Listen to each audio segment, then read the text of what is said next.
Boys మోకరించాలి. ప్రార్థన అనగానే మోకరించాలి, గుర్తుపెట్టుకోండి.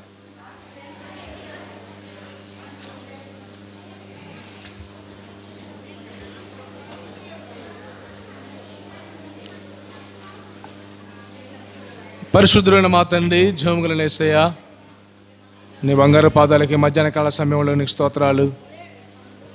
గొప్ప దేవుడవు తండ్రి, మహోన్నతుడవు, మహాగణుడవు, పరిశుద్ధుడవు, నిత్య నివాసుని దేవుడిగా మీరు మాకున్నందుకు స్తోత్రాలు అయ్యా. మరి ఈ దినము నుంచి యూబీఎస్లో మీరు మా సహాయపడుతున్నందుకు స్తోత్రాలు. ఉదయకాలములో తండ్రి మీరు మాకు తండ్రి మొదటి భాగంగా మొదటి పాఠంలో సహాయపడ్డారు. రెండవ లెసన్లో రెండవ పాఠంలో అయ్యా తండ్రి నాయన నిలబడుతున్న మీ దాసురాల్ని మీరు బలపరచండి, కనికరించండి, కృప చూపించండి, మీ జ్ఞానంతో నింపండి. చిన్న బిడ్డలందరినీ తండ్రి మరి మీ ఆత్మతో నింపండి, కృప చూపించమని ప్రార్థన చేస్తున్నాం. అటు తండ్రి నాయన ప్రతి ఒక్కరూ కూడా వినగల చెవిని, గ్రహించగల మనస్సు, స్టోరీని కూడా అర్థం చేసుకోవడానికి సహాయం చేయండి. నువ్వెంతైనా చాలని దేవుడు శుతిస్తూ వందనాలు చెల్లించుకుంటూ వచ్చిన బిడ్డలందరం బట్టి వందనాలు, ఇంకా రావాల్సిన వారి సకాలం నడిపించమని ఈ మధ్యాహ్న కాల శిక్షణ కొరకు ప్రార్థన చేస్తూ యేసు క్రీస్తు వారి శ్రేష్టమైన నామములో ప్రార్థన చేస్తూ వేడుకొంచున్నాం తండ్రి, ఆమేన్.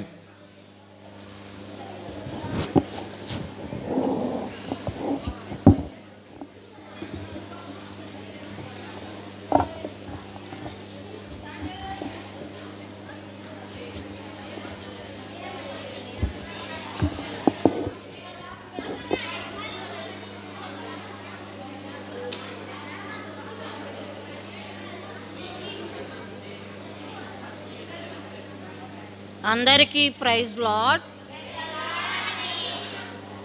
ఏంటి పెద్దగా చెప్పలేదు? అందరికీ ప్రైజ్ లార్డ్. బాయ్స్ వాయిస్ వినపడుతుంది కానీ గర్ల్స్ వాయిస్ వినపట్టల్లా. మరలా అందరికీ ప్రైజ్ లార్డ్. Very good. ఇది ఎన్నో లెసన్? రెండో లెసన్. మొదటి లెసన్ పేరేంటి? అమ్మాయిలు చక్కగా విన్నారు మార్నింగ్ కదా. ఇప్పుడు అబ్బాయిలు చక్కగా వింటారా? అందరూ భోజనం చేశారా?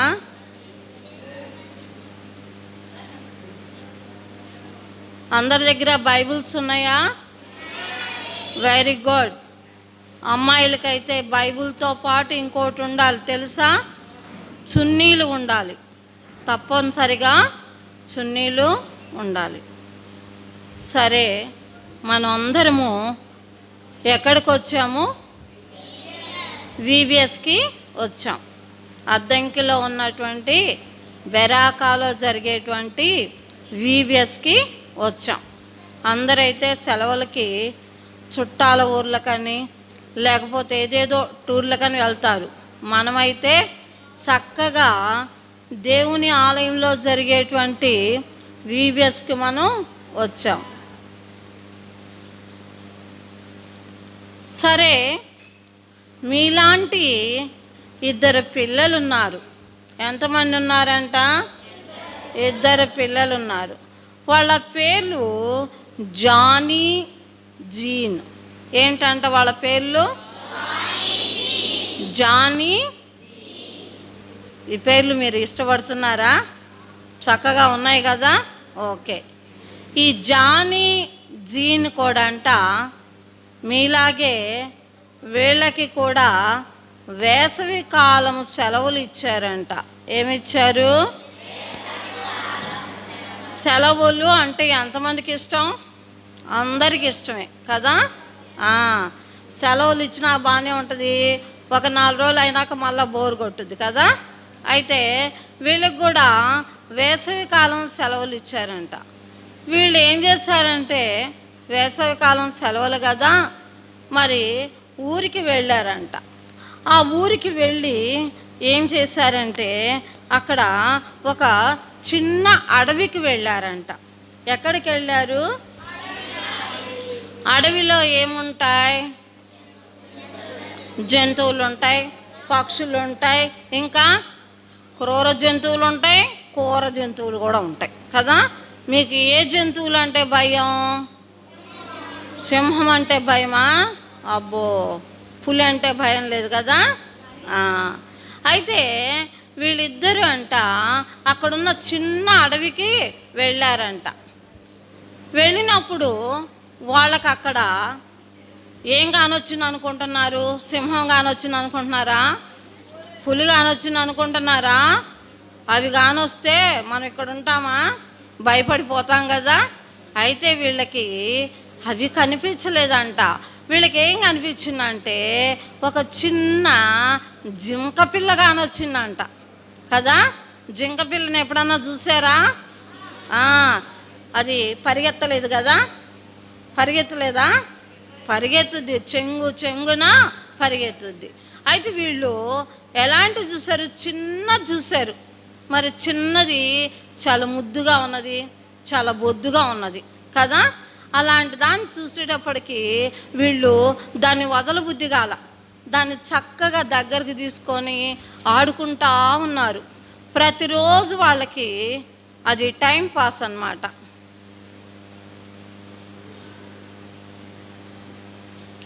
సరే, చిన్న జింక పిల్ల కదా, అది చాలా ముద్దుగా బొద్దుగా చాలా చక్కగా ఉంది. అందుకని దాని దగ్గర తీసుకొని ప్రతిరోజు అక్కడికి వెళ్ళి ఆడుకుంటా ఉన్నారు. ఆ చిన్న జింక పిల్ల వీళ్ళిద్దరికి బాగా అలవాటైపోయింది. వీళ్ళిద్దరు కూడా ఆ జింక పిల్లకి అలవాటైపోయారు. ఇక రోజు వచ్చి దాంతో చక్కగా ఆడుకుంటూ దానికి కావాల్సినటువంటి ఆహారాన్ని వీళ్ళు తినిపిస్తూ నీళ్లు తాపిస్తూ చక్కగా ఆడుకుంటా ఉన్నారు. ఇలా ప్రతిరోజు జరిగిపోతూ ఉంది. జరిగిపోతూ సెలవులు అయిపోయింది కదా. సెలవులు తొందరగా అయిపోయినాయి. సెలవులు అయిపోయినాక స్కూల్కి వెళ్ళాలనిపించుద్దా మీకు? అబ్బా, ఇంకొక నెల రోజులు సెలవులు ఇస్తే బాగుండు అనిపించుద్ది కదా. వీళ్ళకి కూడా పాపం సెలవులు అయిపోయేసరికి వీళ్ళకి కూడా అలాగే అనిపించింది. అబ్బా, ఏంటి అప్పుడే అయిపోయినాయి ఆ సెలవులు, ఇంకొక నెల ఉంటే బాగుండు అనుకున్నారు. అనుకున్నంత మాత్రాన్ని ఇస్తారా? ఇవ్వరు. సరే, ఇప్పుడు ఇక వాళ్ళు రేపు వాళ్ళ ఊరికి వెళ్ళాలి అంటే ఈ జింక పిల్లని విడిచిపెట్టి వీళ్ళకి వెళ్ళాలనిపించటల్లా. ఈ జింక పిల్లని ఒకవేళ ఇక్కడే విడిచిపెడితే ఈ జీన్ వాళ్ళ అమ్మ అనుకుంటుంది, ఇది చూస్తే చాలా చిన్నదిగా ఉంది కదా, మరి ఈ చిన్న జింక పిల్లని పెద్ద జంతువులు వచ్చి తినేస్తాయేమో, ఎలాగ దీన్ని కాపాడాలా అని ఆ జీని వాళ్ళమ్మ ఆలోచిస్తూ ఉన్నది. ఆలోచిస్తూ ఉంటే వాళ్ళ అమ్మకి దేవుడు ఒక గొప్ప ఆలోచన కలగజేశాడు. ఏమిటా ఆలోచన అంటే, ఈ జీన్ది ఒక చిన్న రెడ్ కలర్ ఫ్రాక్ ఉందంట. ఏ కలర్? Red colour. మీకు రెడ్ కలర్ అంటే ఇష్టమేనా? ఓకే. ఆ రెడ్ కలర్ ఫ్రాక్ ఉందంట. ఎవరిది? జీన్ది. వాళ్ళ అమ్మ ఏం చేసిందంటే ఆ రెడ్ కలర్ ఫ్రాక్ తీసుకొని ఆ జింక పిల్లకి కరెక్ట్గా సెట్ చేసింది. బహుశా లూజ్ అయి ఉంటుందేమో. ఆ లూజ్ అయిపోతే దాన్ని కొంచెం టైట్ చేసి ఆ జింక పిల్లకి వేసింది. ఇప్పుడు ఆ జింక పిల్ల ఇంకా చాలా చక్కగా ఉన్నదంట. ఇంతకుముందు అయితే దానికి ఫ్రాక్ లేదు కదా, ఇప్పుడు రెడ్ ఫ్రాక్ వేసేటప్పటికి అది చాలా అందంగా ఉన్నదంట. సరే, దీన్ని ఆ అడవిలో విడిచిపెట్టలేక వీళ్ళు రాలేక ఏం చేశారంటే దానికి ఆ రెడ్ ఫ్రాక్ వేసేసి దాన్ని ఇంకా అడవిలో విడిచిపెట్టేసి వీళ్ళు ఎక్కడికి వచ్చేసారు? ఊరికి వచ్చేసారు. పాపం ఊరికి వచ్చారే కానీ వీళ్ళ ప్రాణం అంతా అక్కడే ఉన్నది. ఆ చిన్న జింక పిల్లని ఏ జంతువు అన్నా తిన్నదేమో, అది ఉన్నదో లేదో అని ఇదే ఆలోచిస్తూ ఉన్నారు. ఈ క్రమంలో 1 సంవత్సరం గడిచిపోయింది. మళ్ళా ఏమొచ్చాయి? మళ్ళా సెలవులు వచ్చాయి కదా. మళ్ళా సెలవులు వస్తే మళ్ళా వీళ్ళు ఎక్కడికి వచ్చారు? ఆ అడవి ప్రాంతానికే వచ్చారు. అడవిలో వచ్చి వీళ్ళు వచ్చే కొద్దీ వీళ్ళకి టెన్షను. ఆ జింక పిల్ల ఉన్నదో, ఏ జంతువు అన్న చంపేసిందో, లేకపోతే ఎవరన్నా తీసుకెళ్ళారేమో, ఉన్నదో లేదో అని టెన్షను. ఆ టెన్షన్తో అడవిలోకి ప్రవేశించారు. అడవిలోకి ప్రవేశిస్తే మళ్ళా జింక పిల్ల వీళ్ళకి కానొచ్చింది. ఇప్పుడు ఎలా కానొచ్చిందో తెలుసా? ఇంతకుముందు అయితే చాలా చిన్నదిగా, బొద్దుగా, ముద్దుగా ఉన్నది. ఇప్పుడు ఆ జింక పిల్లకి ఆ రెడ్ ఫ్రాక్ లేదు. వీళ్ళు ఇంతకుముందు రెడ్ ఫ్రాక్ కుట్టించారు కదా, అది లేదు. ఈ జింక పిల్ల కొంచెం పెద్దదై ఉన్నది కదా. ఇప్పుడు ఆ జింకను చూసి వీళ్ళు చాలా సంతోషపడ్డారు. అబ్బా, జింక హాయిగా బ్రతికే ఉన్నది అని చాలా సంతోషంగా ఉన్నారు. సరే, ఈరోజు మన యొక్క పాఠం పేరేంటి అంటే కిటికీకున్న తొగరు దారము. ఏంటంట? తొగరు దారము. తొగరు అంటే అర్థం తెలుసా? ఎర్రని రంగు అని అర్థం. కిటికీకున్నటువంటి తొగరు దారము మన పాఠం పేరు. సరే, మార్నింగ్ ఆంటీ లెసన్ చెప్పారు కదా. మోషే చనిపోయినాక దేవుడు మరొక నాయకుడిని ఎన్నుకున్నాడు. ఆ నాయకుని పేరేంటో చెప్పగలరా? యెహోషువని ఎన్నుకున్నారు. ఎందుకు? ఇశ్రాయేలు ప్రజలను దేవుడు వాగ్దాన భూమి అయినటువంటి కానాను దేశానికి నడిపించడం కోసము ఒక నాయకుడిని ఎన్నుకున్నారు. ఎవరు ఆ నాయకుడు? గర్ల్స్, యెహోషువని ఎన్నుకున్నారు. అయితే ఈ నూతన నాయకుడు ఏం చేశాడంటే యెహోషువ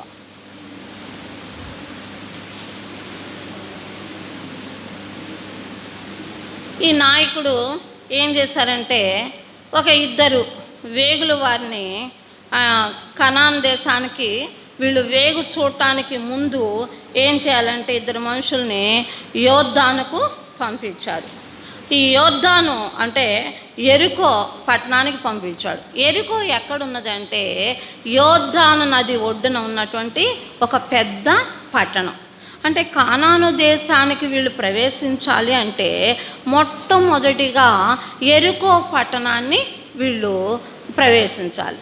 అందుకని ఆ యెరికో పట్టణాన్ని చూడటానికి యెహోషువ ఏం చేశాడంటే ఇద్దరు వేగుల వారిని పంపించాడు.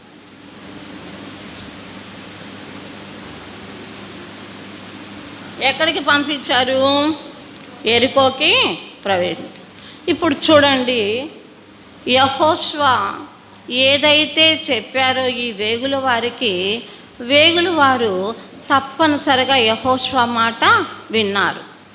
ఒకవేళ వేగుల వారు గనక యెహోషువ చెప్పిన మాట వినకపోతే ఏమై ఉండేది? ఇశ్రాయేల్ ప్రజలు వాగ్దాన భూమికి చేరేవాళ్ళ కాదు కదా. యెహోషువ ఎవరి మాట విన్నాడు? దేవుని మాట విన్నాడు. మరి మీరు వింటున్నారా? ఎంతమంది వింటున్నారు? తల్లిదండ్రుల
రాశా కదా.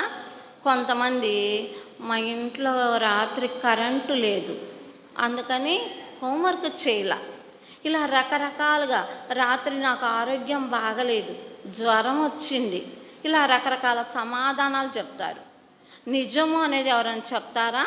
చెప్పరు.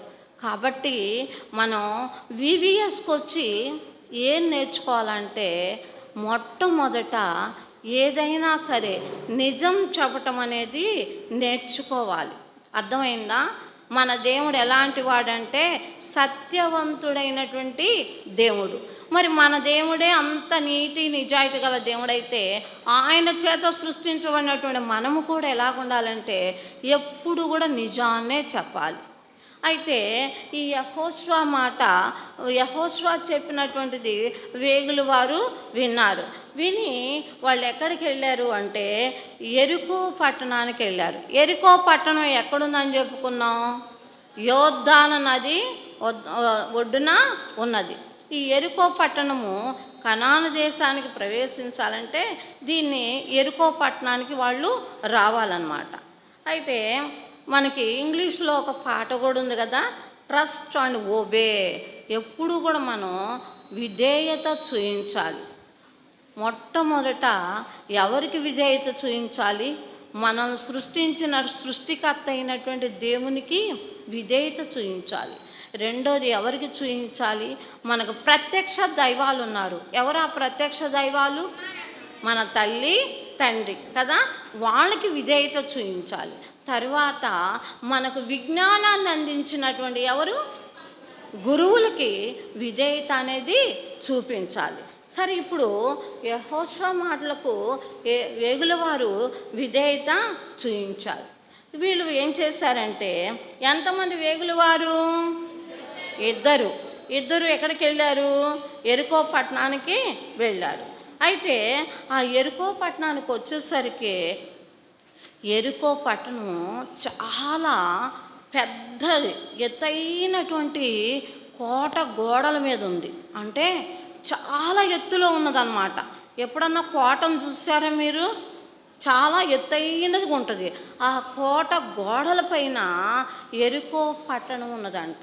వీళ్ళు ఎక్కటానికి కూడా వీలు లేనంత ఎత్తుగా ఉన్నది. అయితే ఇద్దరు వేగుల వారు అక్కడికి ప్రవేశించారు. ప్రవేశిస్తే మరి వీళ్ళు చాలా భయంతో ఉన్నారు. ఎందుకో తెలుసా? ఎవరైనా మీరు ఎందుకు వచ్చారు ఇక్కడికి అంటే, అమ్మో మనం ఏం చెప్పాలి అని భయపడుతూ ఉన్నారు. అయితే వీళ్ళు ఎప్పుడైతే అక్కడికి వెళ్ళారో ఆ పెద్దగా ఎత్తుగా ఉన్నటువంటి వాటిని ఎలా ఎక్కాలి? అక్కడ చూస్తే చాలా ఇళ్ళు ఉన్నాయి. ఆ ఇళ్లలో కొంతమంది ప్రజలు కూడా ఉన్నారు. అమ్మో, ఏ ఇంట్లోకి పోతే ఎవరేమంటారు, మీరు ఎందుకు వచ్చారు, మీరు ఎవరు అని అడుగుతారేమో, ఏం చెప్పాలి అని భయపడుతూ ఉన్నారు. అయితే ఇక రాత్రి అయ్యేటప్పటికీ వీళ్ళు ఒక ఇంటిలో ప్రవేశించారు. ఆ ఇల్లు ఎవరిదో తెలుసా?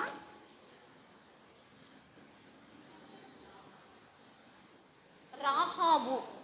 ఆ యెరికో పట్టణం మీద ఎత్తైన ప్రాకారం మీద రాహాబు యొక్క ఇల్లు ఉన్నది. ఎందుకని? అన్ని ఇళ్ళు ఉన్నాయి కదా, రాహాబు ఇంట్లోనే ఎందుకు ప్రవేశించారు అంటే, రాహాబు ఇల్లు ద్వారాలు ఎప్పుడు కూడా తెరిచే ఉంటాయి. ఈమె ఎవరు అంటే ఒక వేశ్య అన్నమాట. సరే, సాయంత్రం చీకటి పడింది. వాళ్ళు రాహాబు యొక్క గృహంలోనికి ప్రవేశించారు. ప్రవేశిస్తే అయితే ఈ రాహాబు మీరు ఎందుకు, ఎవరు ఏంటి అని అడగల. అంటే ఈ రాహాబు ముందే విని ఉన్నది ఇశ్రాయేలు ప్రజల గురించి, ఇశ్రాయేలు ప్రజల పట్ల దేవుడు చేసినటువంటి అద్భుతమైన ఆశ్చర్యకరమైనటువంటి కార్యాల గురించి విని ఆ రాహాబు అనుకుంది వీరు వేగుల వారై ఉండొచ్చు అని. ఇక సందేహపడకుండా వాళ్ళని లోపలికి ఆహ్వానించింది. సరే, ఎప్పుడైతే ఈ వేగుల వారు ఆ యెరికో పట్టణంలో రాహాబు ఇంటి వద్ద వాళ్ళు ప్రవేశించారో, ఈ విషయము ఆ నోట వ్యాపించి చివరికి ఎవరికి తెలిసిందంటే యెరికో రాజుకు ఈ విషయం తెలిసింది. ఏ విషయం? వేగుల వారు రాహాబు యొక్క గృహములో ప్రవేశించారు అనేటువంటి విషయం ఎవరికి తెలిసిందమ్మా? యెరికో రాజునకు తెలిసింది. రాజు వెంటనే ఏం చేశాడంటే ఇద్దరు మనుషుల్ని పిలిచి, మీరు ఇప్పుడే వెళ్ళి, ఎక్కడికి వెళ్ళమన్నాడు రాజుగారు? ఎవరింటికి వెళ్ళమన్నారు? రాహాబు ఇంటికి వెళ్ళి ఆ ఇంట్లో ఇద్దరు వేగుల వారు ఉన్నారంట. వాళ్ళని తీసుకొని రండి అని రాజు ఏం చేశారంటే, ఆ రాజు కొంతమంది మనుషులకు ఆ బాధ్యత అప్పగించారు. సరే, ఈ ఇద్దరు మనుషులు ఏం చేశారంటే ఎక్కడికి వచ్చారు? రాహాబు ఇంటికి వచ్చారు. రాహాబు ఇంటికి వచ్చి అప్పుడు ఆ రాహాబుని అడిగారు, ఏమ్మా, మీ ఇంటికి ఇద్దరు వేగుల వారు వచ్చారు కదా, వాళ్ళని త్వరగా బయటికి పంపించు. ఇది రాజుగారి యొక్క ఆజ్ఞ. మనుషులు వెలుపలకి తీసుకొని రమ్ము, ఎవరిని? వేగుల వారిని అని రాహాబుని తొందర పెట్టారు. అయితే ఈ రాహాబు ఏం చేసిందంటే త్వరగా ఇంట్లోకి వెళ్ళి ఆ వేగుల వారు ఉన్నారు కదా, వాళ్ళని ఎక్కడ దాచిపెట్టిందనమాట, జనప కట్టెలో.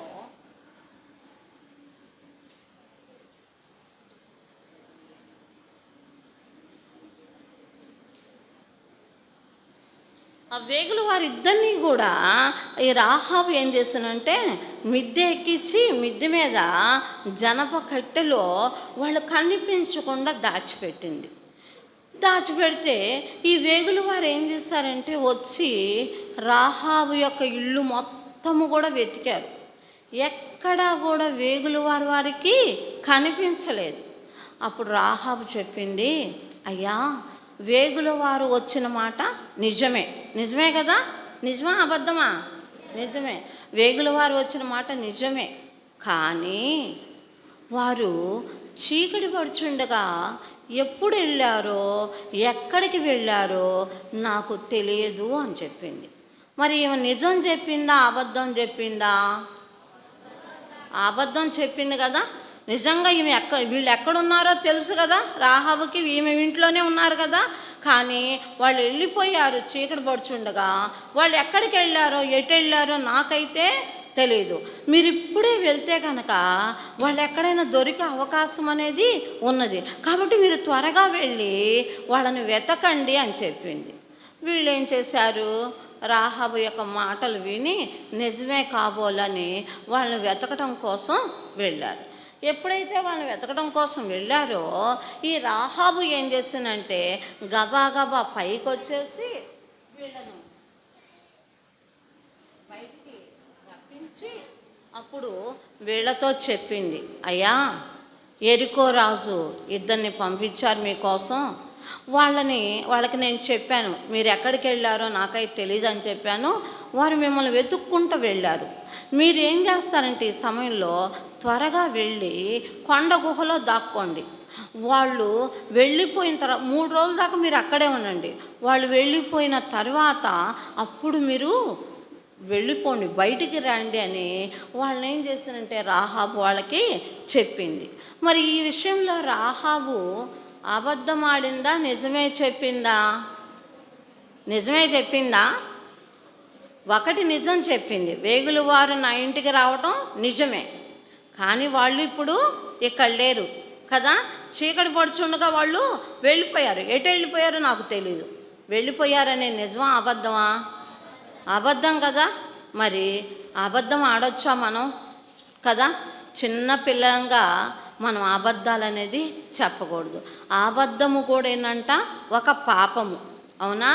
అబద్ధం చెప్పినా కూడా మనం ఏం చేసిన వారం అవుతాం? పాపము చేసిన వారము అవుతాం. మరి పాపులను దేవుడు ఇష్టపడతాడా? ఇష్టపడ్డ కదా. అయితే ఈమె రాహాబు వేశ్య కాబట్టి అబద్ధం ఆడి వాళ్ళని కాపాడాలనుకుంది. అయితే దేవుడు తన బిడ్డల్ని ఎప్పుడూ నిత్యము కాపాడుతూనే ఉంటాడు. ఇశ్రాయేలును కాపాడువాడు కునెకడు నిద్రపోడు కదా. అయితే వాళ్ళ కోసం ఈ రాహాబు ఏం చేసిందమ్మా? అబద్ధం అనేది చెప్పింది. ఇప్పుడు వీళ్ళు ఏం చేశారంటే వీళ్ళని పంపించే సమయంలో ఈ రాహాబు, అయ్యా, ఈ రాహాబు ఏం చేసిందంటే దేవుడి యొక్క గొప్పతనాన్ని తెలుసుకుంది. మీ దేవుడు పైన ఆకాశం అందే కానీ క్రింద భూమి అందే కానీ గొప్ప దేవుడు, మీ దేవుడు అంతటి వాడు గొప్ప దేవుడు ఇంకెక్కడనూ లేడు అని ఆ దేవుని పట్ల విశ్వాసం ఉంచింది. ఆ విశ్వాసం ఉంచి ఏం చేసిందంటే ఆమె వీళ్ళకి చెప్తుంది, యెహోవా ఈ దేశమును మీకు ఇచ్చుచున్నాడనియో, మీ వలన మాకు భయము పుట్టుననియో, మీ భయం వలన ఈ దేశ నివాసులందరికీ ధైర్యం వచ్చేదనియో నేను ఎరుగుదును అని చెప్పి రాహాబు ఏం చేసిందంటే వాళ్ళతో ఒక మాట, ఒక నిబంధన చేసుకుంది. ఏం నిబంధన చేసుకుందో తెలుసా? Boys come here you.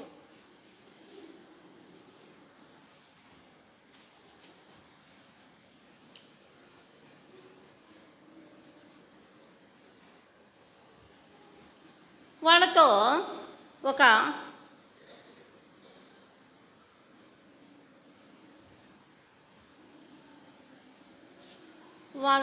వాళ్ళతో ఒక నిబంధన, ఒక ప్రమాణం చేసుకుంది. ఏమన్నంటే, అయ్యా నేను మీకు ఉపకారము చేసి తిని. ఏం ఉపకారం చేసింది రాహాబు? వాళ్ళని దాచిపెట్టింది కదా వేగుల వారిని. నేను మీకు ఉపకారం చేశాను కాబట్టి మీరు కూడా నాకు ఒక సహాయం చేయాలి. ఏమిటా సహాయము అంటే, నా తండ్రిని, నా తల్లిని, నా అన్నదమ్ములను, నా అక్క చెల్లెళ్ళను చావకుండా బ్రతకనిచ్చి రక్షించున్నట్లుగా దయచేసి యెహోవా దేవుని తోడని ప్రమాణము చేయమని చెప్పింది. అప్పుడు వాళ్ళు ఈ దేశాన్ని మీకు ఇచ్చినప్పుడు మీరు కూడా నన్ను జ్ఞాపకం చేసుకోండి. నన్నే కాదు, నా ఇంటి వారందరినీ. నా ఇంటి వారంటే ఎవరు? రాహాబు యొక్క తల్లిదండ్రులు, వాళ్ళ యొక్క అన్నదమ్ములు, వాళ్ళ యొక్క అక్క చెల్లెలు. ఇక్కడ చూసారా, రాహాబు అనుకుంది, ఏముందిలే నేను ఒక్కదాన్నే రక్షింపబడితే చాలు కదా, దేవుని రాజ్యానికి వెళ్తాను కదా అనుకోలేదు. తన యొక్క తల్లిదండ్రుల గురించి, తన యొక్క అక్క చెల్లెల గురించి, తన యొక్క అన్నదమ్ముల గురించి కూడా ఆలోచించింది. మరి మనందరము కూడా వీవిఎస్కి వచ్చాం కదా. ఇది మొదటి రోజు 2వ పాఠం, అవునా? మరి ఈ 5 రోజుల్లో 10 పాఠాలు ఉన్నాయి. మరి క్లోజింగ్ లెసన్స్ 10 ఉన్నాయి. ఈ 20 పాఠాలు జాగ్రత్తగా విని మనము కూడా ఏం చేయాలంటే యేసు ప్రభువుని సొంత రక్షకుడుగా అంగీకరించాలి. మీలో చాలామంది అనుకుంటారు, మేము ఇంకా చిన్న పిల్లలము అనుకుంటారు. ఈరోజు అంత్య దినాల్లో ఉన్నాం, మనం అపాయకరమైన దినాల్లో ఉన్నాం. చిన్న పిల్లలైనా కూడా దేవుణ్ణి హృదయంలో చేర్చుకోవాలి.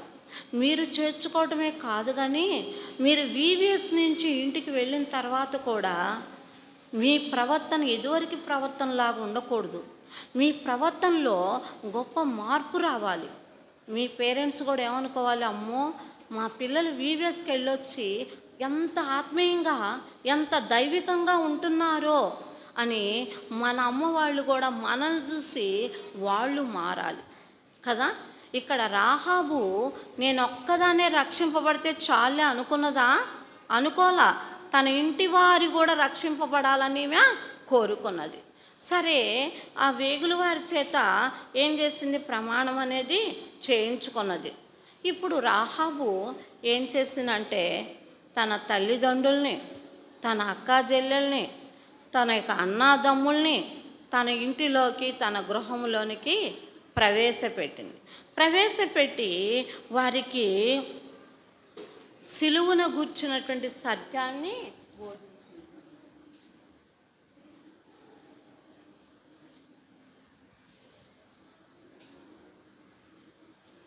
అంటే యేసు ప్రభు గురించి వాళ్ళకి చెప్పింది. ఏమని? మనం చేతులతో చేసినటువంటి పాపానికి మన చేతులకు మేకులు కొట్టారా? ఎవరి చేతులకు మేకులు కొట్టారు?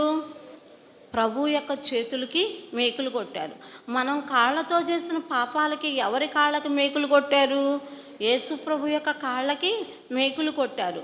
ఆయన వీపు నాగల చవలాగా దున్నపడింది. ఆయన తలకేం పెట్టారమ్మా? ముళ్ళ కిరీటము. ఆయన మన కొరకు సొగసును, స్వరూపాన్ని కూడా కోల్పోయాడు. రక్తపు బిందువు, ఒక్క రక్తపు బొట్టు కూడా లేకుండా మన కొరకు ఆ ఎర్రని రక్తాన్ని ఆ కలువరి సిలువలో మన కొరకు కార్చాడు.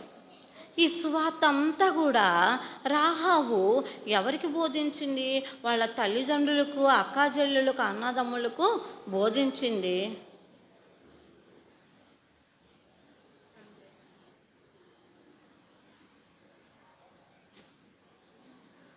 బోధించింది. బోధించిన తర్వాత ఇక వాళ్ళ తల్లిదండ్రుల కొరకు అందరి కొరకేమో ప్రార్థిస్తూ ఉన్నది. ఈ వేగులు వారు ఏం చేశారంటే ఈ విషయాన్ని అంతా కూడా మరి యెహోషువకు అందించాలని వెళ్తూ ఉన్నారు. అయితే మరి ఇక్కడ ఈ ప్రాకారం చాలా ఎత్తైనది అనుకున్నాం కదా. మరి వాళ్ళు దిగాలంటే అది చాలా ఎత్తుగా ఉంది. అక్కడి నుంచి దిగలేరు కదా. ఎలా దిగాలి? వారు ఎట్లు దిగలగాలి? అప్పుడు రాహాబు ఏం చేసిందంటే పట్టణపు ప్రాకారం మీద నుండి ఒక ఎర్రని తాడును ఏం చేసిందంటే ఆ కిటికీకి కట్టి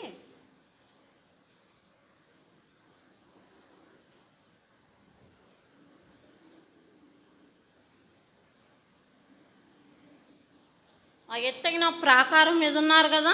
ఆ ఎత్తైన ప్రాకారం నుంచి దూకారనుక ఏమైద్ది? కాళ్ళు చేతులు ఇరిగిపోతాయి కదా. అందుకని ఒక తాడును కిటికీ కట్టి ఒకవైపు పట్టుకుంటే ఆ తాడు పట్టుకొని వాళ్ళు ఏం చేశారు, ఆ పట్టణం దిగి ఆ బయలుదేరి వచ్చారు. ఆ బయలుదేరి వచ్చే సమయంలో వాళ్ళు రాహాబు వైపు పైకి చూస్తూ ఏమన్నారంటే, మేము ఈ దేశానికి వచ్చాము, నీవు మాకు ఉపకారం చేశావు. అయితే మా చేత నీవు చేయించినటువంటి ప్రమాణం మేము మరి నెరవేర్చాలంటే నీవు నీ తల్లిదండ్రులను, అక్కా చెల్లెలను, అన్నదమ్ములను నీ ఇంటిలోకి ప్రవేశపెట్టు. మరి బయట ఉన్న వాళ్ళనైతే మేము రక్షించలేము, కానీ ఇంటిలో ఉన్న వారిని మేము రక్షించగలము అని చెప్పి మరి వాళ్ళు ఏం చేశారు, ఏ కిటికీ ద్వారా అయితే మమ్మల్ని దించావో ఆ కిటికీకి ఒక ఎర్రని దారము కట్టు. ఎందుకని అక్కడ చాలా ఇళ్ళు ఉన్నాయి కదా. మరి ఏ ఇళ్ళో గుర్తించడం కష్టం కదా. అందుకని గుర్తుగా ఈ కిటికీకి ఏ దారం కట్టమన్నారమ్మా? ఎర్రని దారం. అంటే ఈ మరణదూత ఏం చేస్తుందంటే ఆ ఎర్రని దారం ఎక్కడైతే ఉందో ఆ ఇంట్లో ప్రవేశించకుండా మిగతా ఇంట్లో ప్రవేశిస్తుంది. అంటే మిగతా ఇంట్లో వాళ్ళందరిని కూడా మరణదూత సంహరించినప్పటికీ కూడా రాహాబు యొక్క కుటుంబీకులు అంటే వాళ్ళ తల్లిదండ్రులు, అక్కా చెల్లెలు, అన్నదమ్ములు మాత్రం క్షేమంగా ఉన్నారు. మరి క్షేమంగా ఉన్నారంటే కారణం ఏంటి?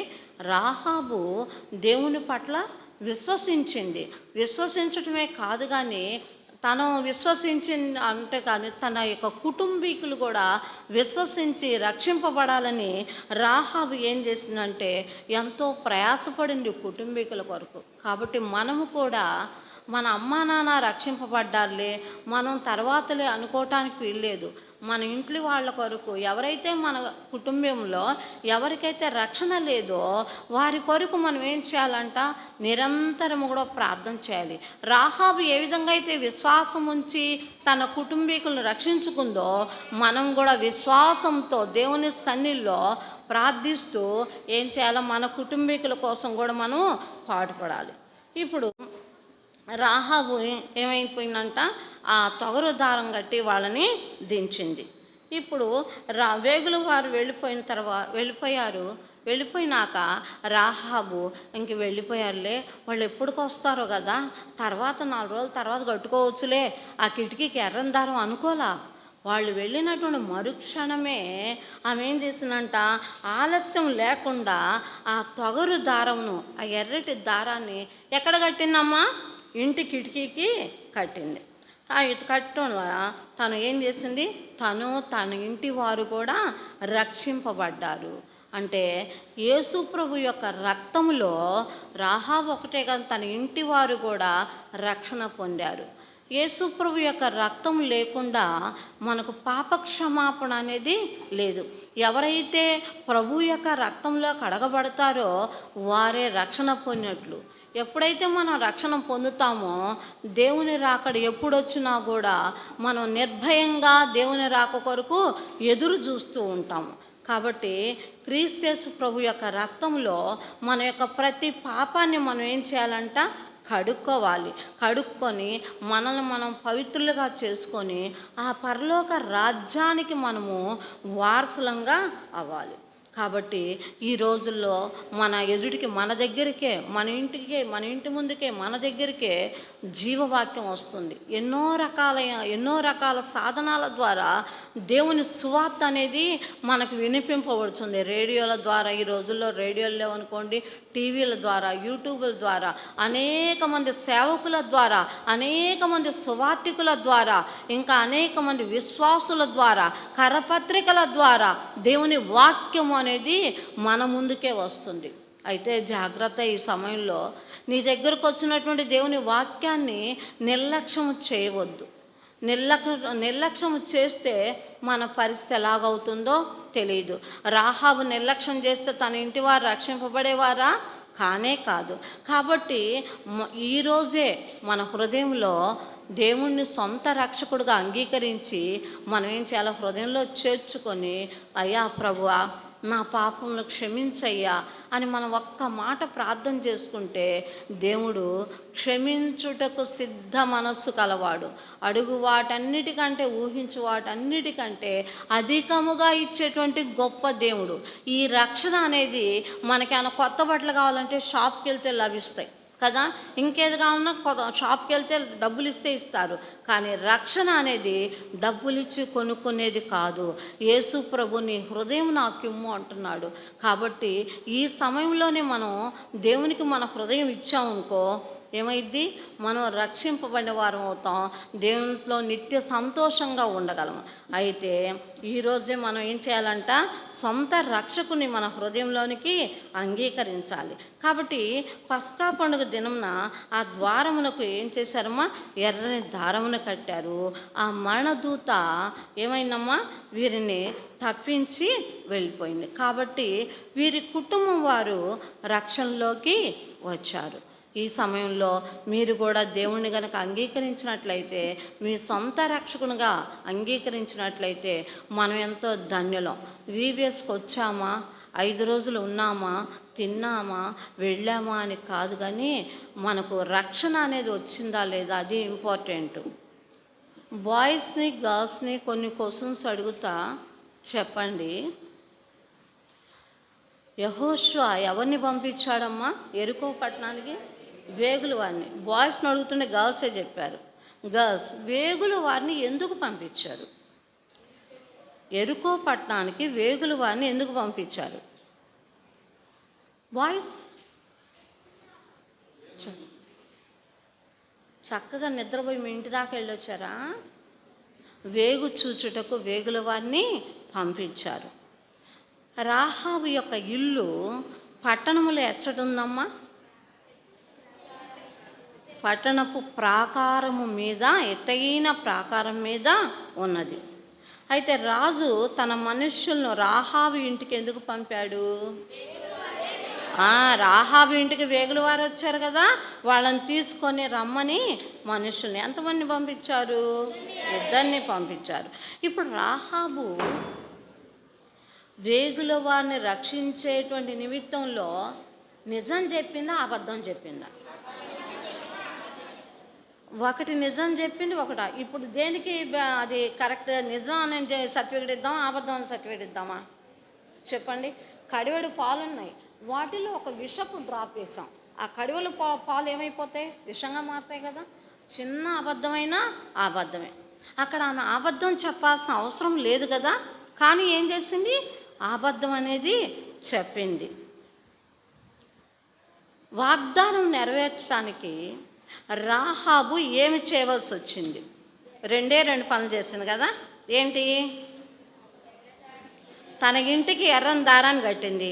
రెండోది, తన తల్లిదండ్రులను, అక్కాచెల్లెలను, అన్నదమ్ములను కూడా రక్షించుకుంది, తన ఇంటిలోకి చేర్చుకున్నది.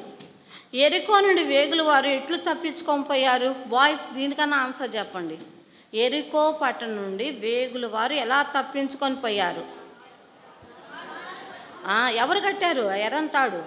రాహాబు తన ఏం చేసిన ఎర్రని తాడు కిటికీ ద్వారా దింపింది, దాని ద్వారా వాళ్ళు వెళ్ళారు.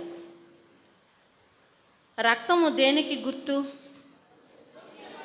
పాపక్షమానికి గుర్తు కదా. కాబట్టి మనం కూడా ఏ విధంగా అయితే రాహాబు తన ఇంటి వారిని చేర్చుకున్నదో మనం కూడా మన ఇంటి వారి కొరకు మనం కూడా ప్రయాసపడాలి. అర్థమైందమ్మా? కంఠత వాక్యం ఒకసారి చెప్పండమ్మా. ఆయన దేవుని కుమారుడైన యేసు రక్తము ప్రతి పాపము నుండి మనలను పవిత్రులనుగా చేయును. 1 యోహాను 1వ అధ్యాయము 7వ వచనము.